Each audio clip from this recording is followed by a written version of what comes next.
मैं हूं रोहित वत्स और आप देख रहे हैं बजरबट्टू लॉजिक।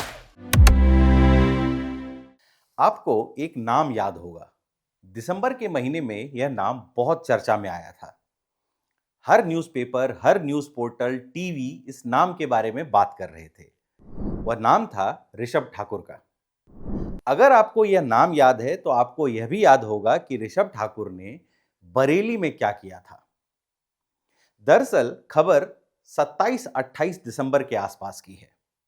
अभी से लगभग 1.5 महीना 40 दिन के आसपास पहले। अब उस दिन क्या हुआ था कि नर्सिंग की एक छात्रा एक रेस्टोरेंट में अपने 9 दोस्तों के साथ अपना बर्थडे पार्टी मनाने गई थी, वेस्टर्न यूपी के बरेली में। इन 9 लोगों में 5 लड़कियां थी और 4 लड़के थे। उन 4 लड़कों में 2 मुस्लिम लड़के थे। अब यह पार्टी चल ही रही थी कि एक दल ने वहां पर धावा बोल दिया। कैफे के अंदर तोड़फोड़ की, 2 मुस्लिम लड़कों को मारा। अगले दिन तक यह वीडियो सोशल मीडिया पर आग की तरह फैल चुका था। हर कोई इसके बारे में बात कर रहा था। पता चला कि जो लड़का इस भीड़ को लीड कर रहा था, वो स्थानीय बजरंग दल का नेता था जिसका नाम था ऋषभ ठाकुर। जब आउटरेज हुआ, छात्रा ने बयान दिए, छात्रा के परिवार वालों ने बयान दिए, कैफे वाले ने बयान दिए, तो इन सब चीजों के बाद यह बात सामने आई कि ऋषभ ठाकुर एक परपिट्रेटर है। तब तक वो सोशल मीडिया पर हीरो बन चुका था। बरेली पुलिस ने मामले का संज्ञान लिया।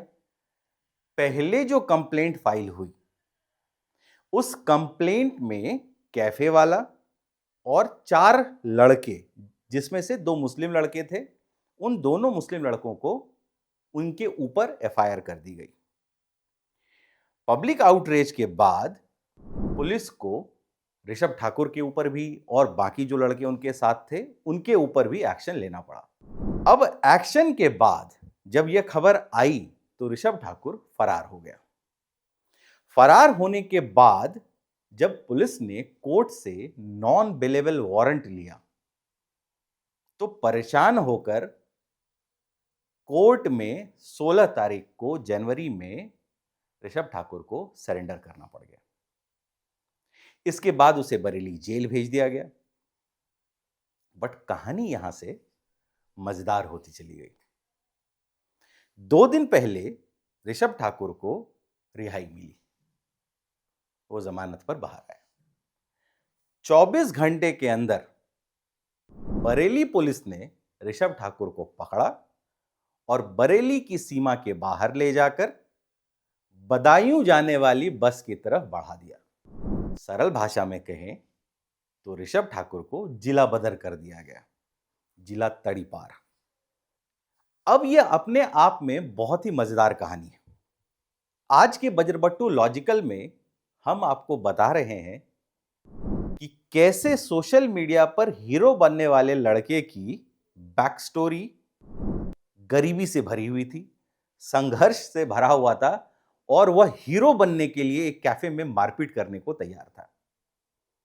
आज जब अखबारों में ऋषभ ठाकुर के बारे में यह खबर छपी है तो साथ ही यह भी छपा है कि उसका परिवार एक छोटे से किराए के मकान में रहता है और उसके पिता छोटा मोटा काम कर परिवार का भरण पोषण करते हैं।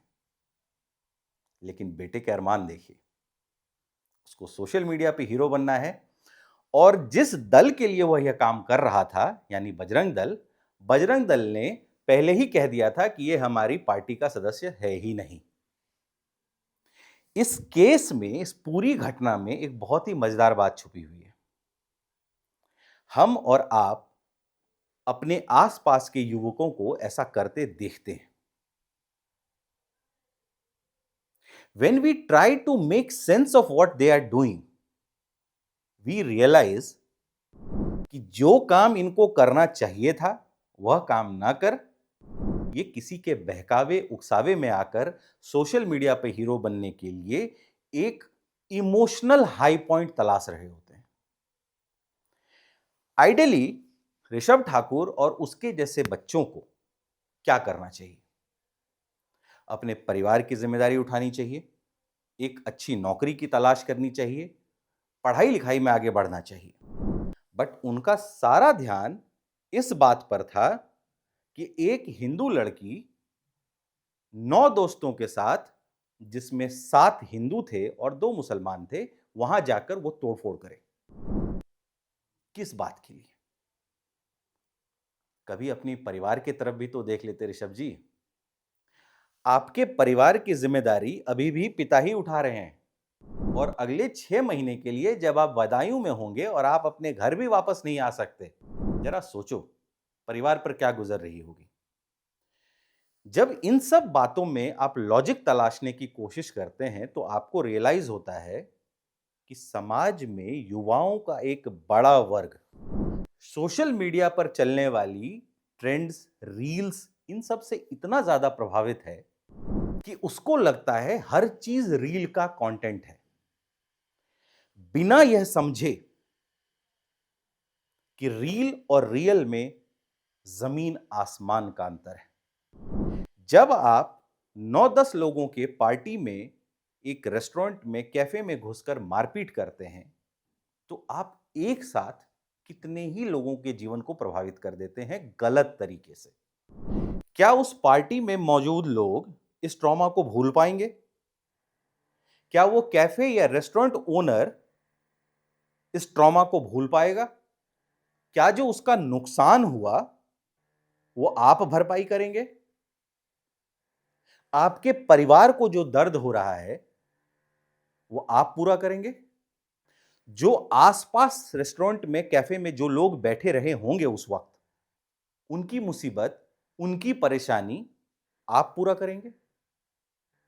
अगर इन सब चीजों का आंसर नो है तो वक्त रहते संभल जाइए, इससे पहले कि रियलिटी और ऑनलाइन के बीच का ब्लर खत्म हो जाए। तो आज के बजर बट्टू लॉजिकल का संदेश बिल्कुल साफ है, जबरदस्ती का हीरो बनने की जरूरत नहीं है। पुलिस अपनी स्पीड से काम करती है और पुलिस जब अपने काम पर उतर आती है तो ऋषभ ठाकुर आपके जैसे लोग रिसीविंग एंड पर ही होंगे। जल्दी मिलते हैं एक और टॉपिक के साथ। आप चैनल सब्सक्राइब करना मत भूलिए।